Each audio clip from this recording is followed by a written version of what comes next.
A total of 450 people have come forward alleging sexual abuse, including 34 rapes.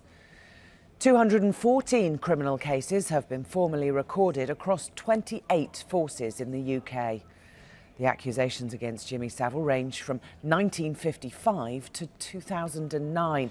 His offending peaked between 1966 and 1976 while he worked at the BBC.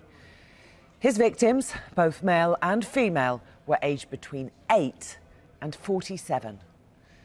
Between 1965 and 1988, 24 offences took place at Stoke Mandeville Hospital, where Savile was working as a porter. At BBC Television Centre, where Savile was recording programmes, mainly Top of the Pops, 23 offences took place between 1959 and 2006. He is also accused of an abuse at Great Ormond Street Hospital for Children. He regularly visited Duncroft School for Girls. 11 offences took place there between 1970 and 1978. And at Leeds General Infirmary, where again Savile worked as a porter, 16 offences happened in the 30 years between 1965 and 1995. An offence also took place at Wheatfields Hospice in the city. Sky's Ashish Joshi reports. A prolific, predatory sex offender whose scale of abuse is probably unprecedented.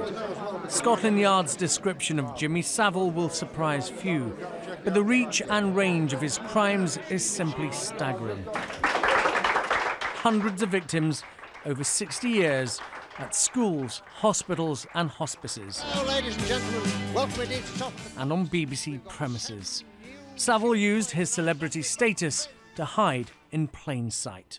He exploited his status as a celebrity, and this whole sordid affair have shown us what the tragic consequences can be from the collision of vulnerability with power. The DJ was so sure he wouldn't be caught, he even abused his victims while recording Top of the Pops. In this clip, Savile can be seen targeting Sylvia Edwards. There was a cameraman there and some man standing next to him, so I went over to him and I said to him, you know, he just put his hand up my bottom and that. I said, he wouldn't leave me alone. And he said, oh, you know, just go away, don't worry about it, it's only Jimmy Savile being silly.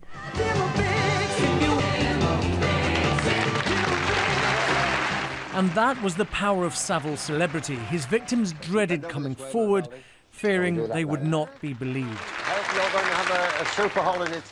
It encouraged Savile's indiscriminate abuse. His victims were aged from 8 to 47. They were girls and boys, men and women, spanning the length and breadth of the country.